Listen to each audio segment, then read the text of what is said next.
Hey, friends, and welcome to another episode of the Papers Podcast. It is spring here in the Northern Hemisphere. The cherry blossoms are blooming here in DC. It's lovely, but it also means that it's time for some of us to take a small pause and reflect on our life choices.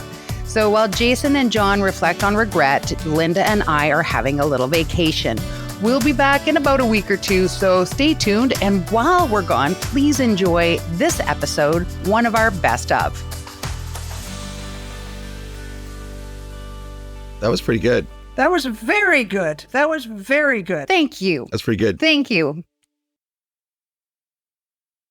Welcome to the Papers Podcast. This is our inaugural episode, and we're glad to have you. This is the podcast where we review the health professions education literature, so you don't have to. The number needed to listen is 1. John's first up on our first episode with a paper from South Africa. Over to you, John. Jason, Linda, Lara, you know how hard it is to start from scratch. And so I might be reading a little bit into this as the 001 episode, but I wanted my first selection for the Papers Podcast to reflect a little something about me and the scholarship that moves me and gets me excited. And so I think this paper is a great representation. The first and most obvious theme we're going to talk about is one of health advocacy. Jason and Linda will know this, but the listeners may not know that I was the lead for health advocacy for the CanMeds 2015 work. And so CanMeds is a global physician competency framework. And one of the 7 major themes is the role that physicians need to play in health advocacy. In fact, CanMeds has subsequently been adopted into about 8 to 10 other health professions as well. Advocacy is a tricky thing. Should all physicians do it? Does everyone have to go after big tobacco? What really is advocacy? Maybe we can have a little bit of a chat about that. And so I want to give a bit of a shout out to some of the world-class researchers who are debating and wrestling with this idea. And so I think about Maria Hubinet and Jennifer Holm, who I've done some work with. This paper also speaks to the idea of connections and friends. And I think that's really what brings me to the podcast. And I suspect it does for you as well. Connecting with people who are wrestling with similar ideas in health professions education. And so this paper for me helps tie me to South Africa, where I've had the really good fortune to recently become a friend of Flavia Senkabuke, who I think is pretty awesome and deserves her own shout out. She's a professor of public health medicine. And this is the really cool part. She's the youngest and the first Black woman to serve as the president of the Colleges of Medicine of South Africa. But the best part is she has her own Wikipedia page. So go check out Flavia. That's awesome. So this paper is about advocacy. It's about the international community that's connected around health education. I have a couple of questions maybe for us to start off with. And Jason, probably the most important thing is some definitions up front. How do you define or how do you think about advocacy? So this one's a tough one because a lot of people around the world have told us that they struggle with health advocate. Out of all the CanMeds domains, it's the one that gets highlighted the most. Health advocate actually started around the year 1992 as a concept in this packaging for medical education. And it came from patients, came from a focus group with patients. And they identified as, I want my health professional to be able to advocate for me as a patient when I need to access something or for as a population when we want to improve healthcare overall. So health advocacy is about health professionals using their special expertise, their power in society to make healthcare better for individuals and populations. Also like Ivio Anderson's definition, which is, she reminds us that the word is derived from Latin to stand beside, which I think is such a cool definition. Lara, why should a health professional be an advocate? Why is this so important? Why is this such a big influence in all of these competency frameworks that we're seeing emerging around the world? There's a couple of things wrapped up in there, John. I think advocacy is ever so important as our global community shifts and changes, and as our thinking about what it means to be a healthcare provider starts to evolve in terms of having a broader scope. Things like the COVID pandemic taught us that public health is very much the healthcare that we see in our clinics every day. So we can't afford to not be thinking about this. And I think the other part that makes, just to speak back to what Jason was saying, health advocacy is tricky too, because it depends on who you talk to. I'm reminded of a paper that Corey LaDonna published in 2021. It's in medical education. She's the first author, and the study talked about how health advocacy means different things to physicians than it does to patients. So physicians talk about health advocacy with disruption and political activism and systems change, whereas the patients thought about health advocacy in terms of patient-centeredness and having empathy and being attentive listeners. So it's a tricky concept that we have to deal with. It's not the same for everyone. Linda, you're an award-winning teacher. You're in a former life faculty development dean. What's your experience with teaching it? Why is it always a challenge? Why do we always get so many requests and calls and concerns from health professions educators about the nuance and the challenges with teaching health advocacy? I think we do teach it, but I think much of the time we teach it implicitly. We're not explicit about what we do. And if you're a good teacher and as Lara says, you're advocating for your patient and you're role modeling it, that's fine. But we often don't say, hey, you know that what I'm doing now is health advocacy. We don't say to the resident, when you went down to radiology and actually pushed to get your patient an imaging procedure, that's actually advocacy. But more important than the teaching it is my experience with assessing it. There will be a long silence here, because that's the problem with assessing advocacy. It is rarely done, or if it is done, it's not done properly. I think most people, when they see a list of competencies to assess, and health advocate is one of them, they probably put not applicable or not C, because they don't know what they're looking for. So in summary, yes, it's taught, probably implicitly, and it's probably not assessed. Okay, so that seems like a good place to situate our conversation. Let's dive into the article.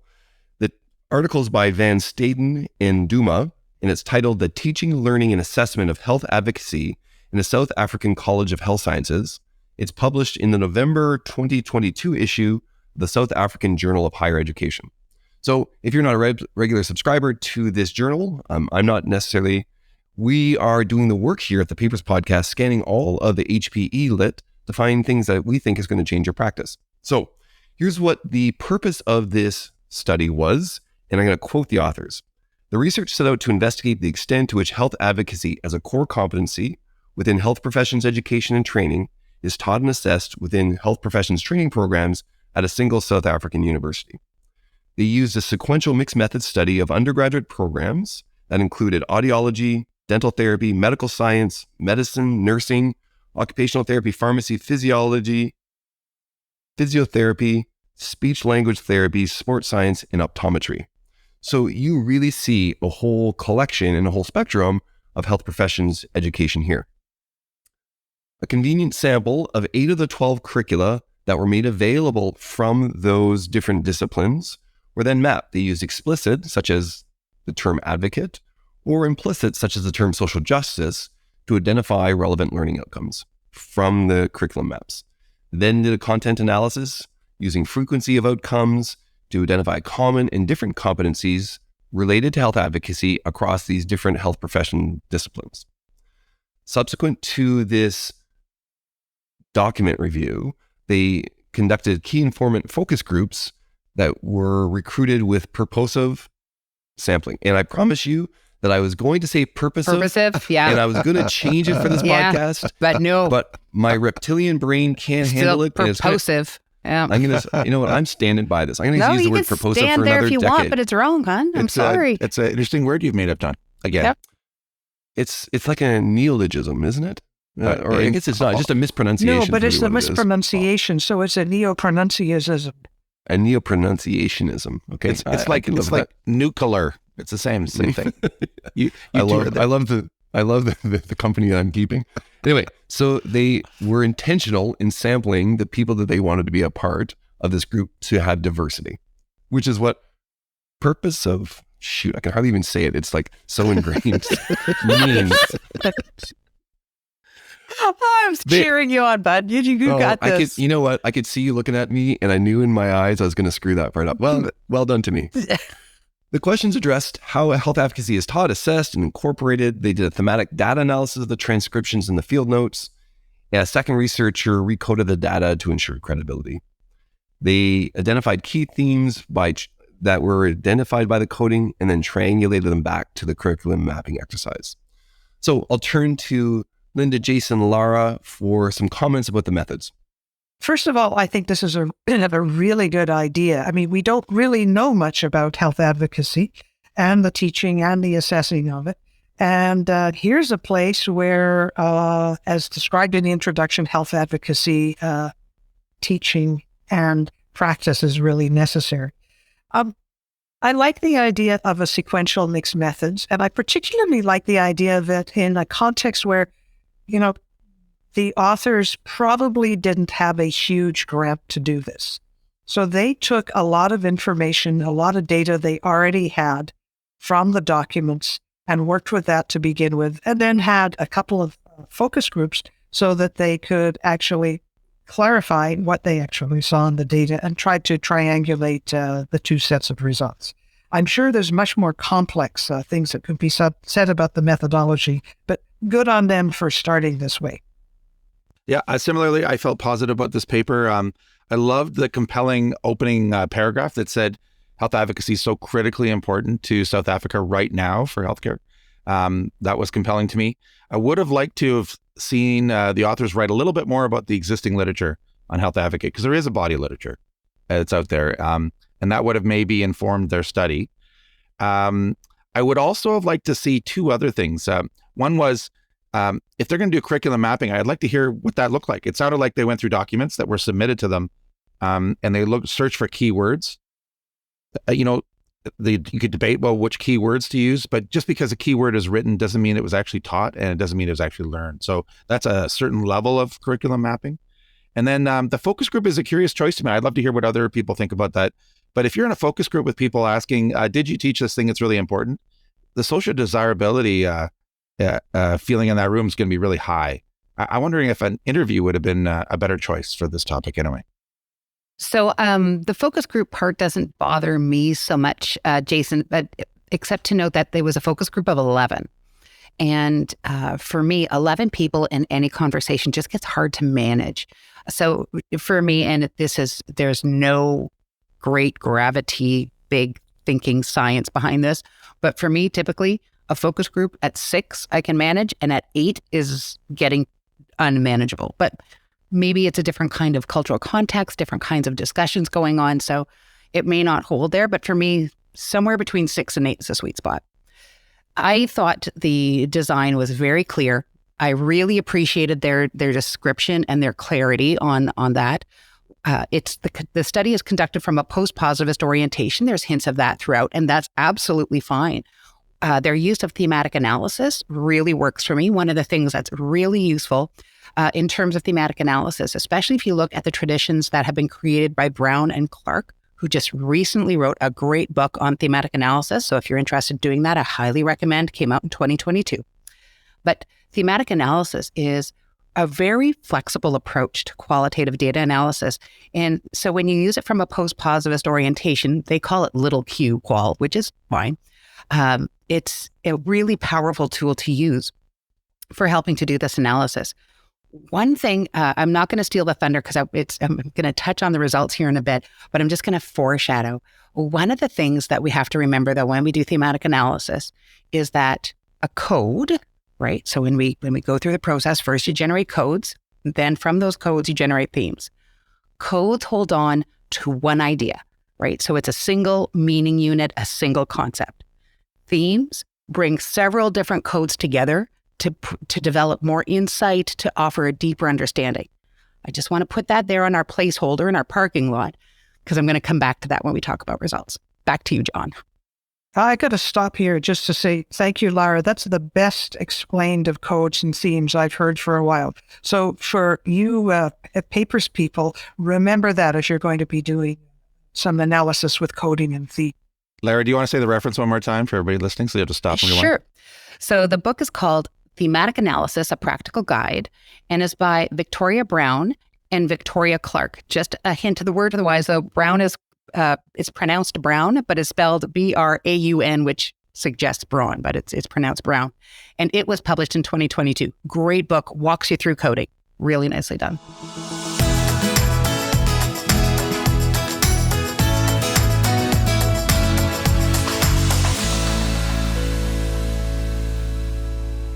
Right. So I think what we've heard is the laudable goal of doing a program eval. And so who knew we were going to do a program eval manuscript as manuscript number one? So there's a whole bunch of meta here.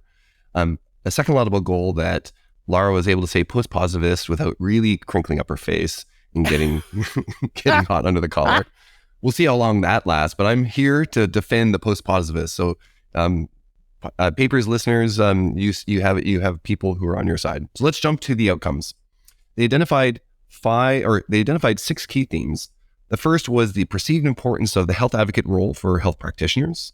It's a necessary and valued competency to address social injustice and inequity. And I'm going to hit these at the high level, so I'll let you all dig in for a particular theme that you thought was particularly helpful. Second is implicit health advocate content is found in the curriculum, but there's not explicit inclusion of content. Only 1 of 8 programs articulated in their curriculum map, and no program actually talked about specific skills. Number 3 is health advocacy uses implicit learning outcomes. There's learning that occurs via projects and experiential opportunities, but they don't bake it in and they don't make it explicit. 4 is that a spiral curriculum approach is necessary to teach health advocacy. The differential of expectations between a novice and more experienced learner requires an iterative approach. And so that spiral curriculum model is what is recommended from this study. 5 was the need for authentic assessment of health advocacy. And this included examples of peer assessment or self-reflection or presentations around projects as common assessment methods. And the last was there's barriers to full incorporation of health advocate into the health sciences curriculum. And no surprise here, there was imprecise use of definitions and expectations, there was limited educational resources, and a lack of institutional leadership to impair health advocate curricula. Overall, the importance of the topic, as defined through the key informant focus groups, is on balance via the design, delivery, and support of health advocacy, in contrast to the importance and the necessity of including this into undergraduate training. The only other thing I would flag is that this study as a program eval is quite limited, as the student experience is not included in any of the data collection or the analysis. So let's do a reverse order. Lara, Jason, Linda, what do you think about the outcomes? Thanks for letting me go first, John, because I want to go back to that comment we talked about earlier, right? How codes are one idea and themes bring more than one meaning, more than one concept idea together. So let's just look at the first 3 themes that these authors identify. Health advocacy is important for practitioners. Health advocacy is implicit in the curriculum. Health advocacy is implicit in learning outcomes. So it seems to me that those are single concepts. Those are single meanings. But if you look at those concepts in relation to some of the quotes in the paper, because there's some really great quotes in the paper, I wonder if they could bring them together to offer a larger meaning or a deeper insight. So for example, one of the data excerpts, a leader says, and I quote, "If they do not make a difference in their service, what kind of health practitioners will they be?" End of quote. So you can hear that health advocacy is foundational. It's like this participant is asking, can you even be a clinician if you can't engage in it? But also, if it's an implicit curriculum and implicit in learning outcomes, if you put that together, you can hear a tension that it's important, it's foundational, but we're not going to address it. So this is one of those places where I wonder if those individual topics are actually codes that we could bring together in a comprehensive and a broader sort of perspective to think a little deeper and push the analysis a little further. What I'd actually take from these outcomes, I was going to generalize it. So this is about health advocacy in the school across multiple health professions. But really, this reflects conversations that happen everywhere in the world when you implement an innovation in a curriculum in education. You have issues around clarity, so defining it, getting a mental model that is shared amongst the teachers and the planners, people on the ground, the learners. And then there's the deployment through the curriculum, this sort of written, planned curriculum. Then there's, did it really happen? Is it taught? You're making it explicit in teaching and learning and assessment. And then there's is this an outcome? Does it have an impact? And I think this paper reflects that there are several examples of this being at different stages in different schools and so on. I think that's important for all of us. See, the big thing here is a lot of people don't have a shared mental model and they don't agree that it's part of our day-to-day. So it's hard for people to implement Health Advocate. Yeah, I'll agree with that, Jason. I got to say, though, that many of these themes or codes or whatever you want to call them weren't really a surprise to me. It is implicit. It's probably not assessed all that well. There are many barriers, etc. I look at the teaching health advocacy in a spiral curriculum approach, and I think that's really important. The challenge is trying to teach some of this to preclinical students, and most of the students start off preclinically when they actually don't know enough about the experience and the context, can be a real challenge. So you've got a little bit of tension there. Yeah, you have to keep just building on and building on. I did like the idea of what they had at some point of sending the students back to their home and having them assess one of the potential health inequities in their home area, which can be done fairly early on. I too, by the way, think that not having students involved in this was a big loss. All right, so the authors conclude in the following way. Health advocate is perceived as an important role for health professionals, but it's not explicitly taught nor assessed in undergraduate health sciences programs. Barriers to its teaching and assessment can be addressed through capacity development of academics. For me, I guess the final thought before we move to our round of voting is it's interesting to see this university in South Africa wrestling across 12 different health professions with problems that I'm wrestling with in my own school. And I think that's an interesting phenomenon that collectively as a health professions education community, we can articulate the value, but we're still not clear about how we might want to implement the necessary resources to enable an outcome, which is clinicians who are able to be effective advocates for their patients.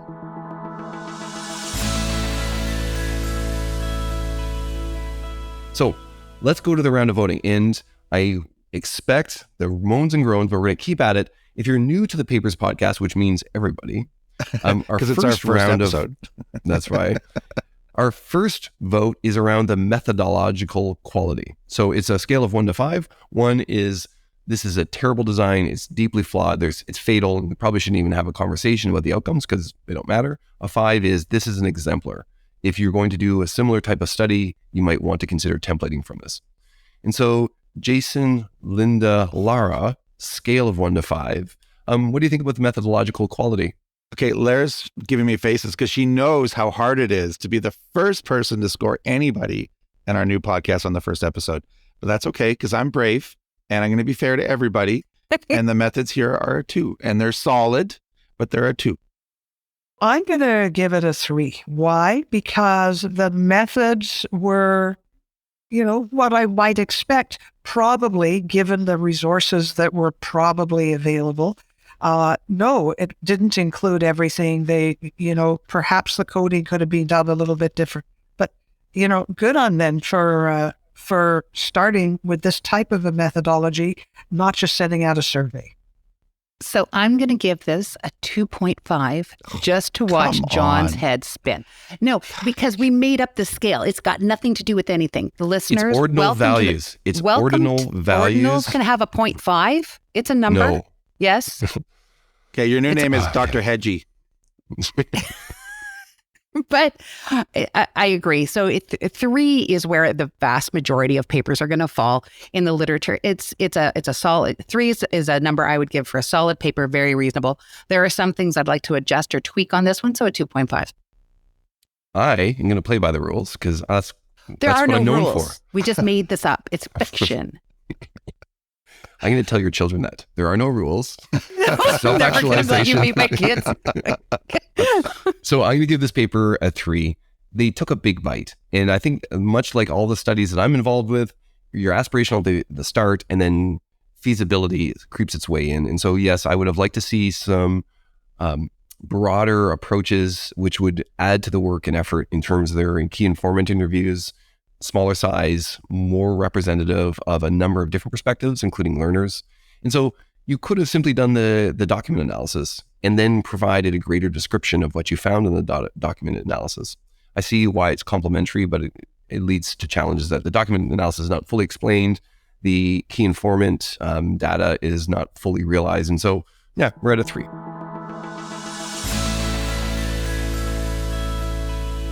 Let's turn now to the educational impact. And this time we'll do reverse order. So how important is this paper? 1, it doesn't change your practice at all. In fact, probably there's not a lot of utility in reading it because it's not insightful. Versus 5, this is a game changer. After this, you're going to draw a line or demarcate something in your educational practice, say there was a before and after, and this paper was a game changer. For me, this paper is again a 3. This is a place, a manuscript that is going to help inform the conversations and the research that I do in terms of health advocacy in order to really start to highlight the global challenges, the challenges all of us face around the world and trying to deal with this topic. So for me, this is a useful citation that I'm surely going to be using. So I'm going to give it a 3. Wow. Okay, I'm glad we're not hedging anymore. So listen. Now I'm giving it a 3.5. Just. I'm going to turn off your microphone. I really have that power. I'm strongly considering doing this. I don't know who gave you that power. It's because John knows. I got the login. I have the login. That's the only power I have. Because John knows Samuel. There you go. Yeah. AKA Simon. Okay, listen. I think this is actually a 3, but for different reasons. I think it's actually a 3 because it's an example of an implementation in progress. I would put it in my health advocate file. It adds to the body of literature. And it's also a great example of implementation in progress. I could use this to stimulate a grad class talking about implementation. So there you go. It's a 3. I would give it a 3 for a couple of reasons. One is I really think it heightens our awareness of what we already know implicitly, and that is that health advocate is likely taught implicitly and not assessed very well. It also gives a suggestion of how you might actually address this with a spiral curriculum. And it talks about barriers. It doesn't really talk about how you might address many of the barriers. It just brings them up. So it's a start. But it's certainly something, I think it's a 3 mainly because it's kind of brought this up to consciousness for me. I'm going to give it a 4. I would say that there's a bit of selective pressure for me. I'm a senior investigator on a review of all the literature around health advocacy. It's a little out of date now. It's probably about 3.5 years, 4 years old, and it's an AMI review.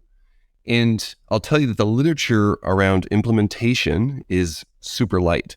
And so to see an interprofessional review, even though it's a single institution, and being able to articulate these main themes, which feel real. These are the themes that we hear when we are talking about how to teach and assess health advocacy. This paper moves it forward. It articulates where the status is. It's not desirable to say this is best practices, but it's another call for us to do better because we see the disconnect. So there you have it. That's episode 1 in the can, the 001. We'd love to hear from you. You can reach us on social or at our website. We want to hear what your take is. What do you like about this new podcast? What are future topics that you want to hear debate?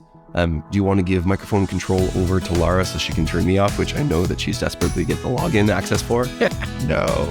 And welcome. We're really excited to be starting on this new venture. Thanks for listening. Talk to you later. Bye-bye. You've been listening to the Papers Podcast. We hope we made you just slightly smarter. The podcast is a production of the Unit for Teaching and Learning at the Karolinska Institutet. The executive producer today was my friend Teresa Sorrow. The technical producer today was Samuel Lundberg. You can learn more about the Papers Podcast and contact us at www.thepaperspodcast.com. Thank you for listening, everybody, and thank you for all you do. Take care.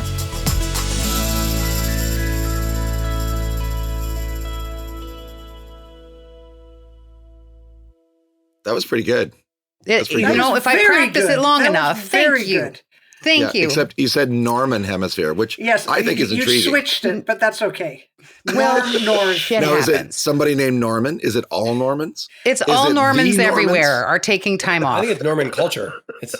Yep. Wait. Jesus. Are you okay, sweetie? I'm good. Get coffee. Little intellectual asthma.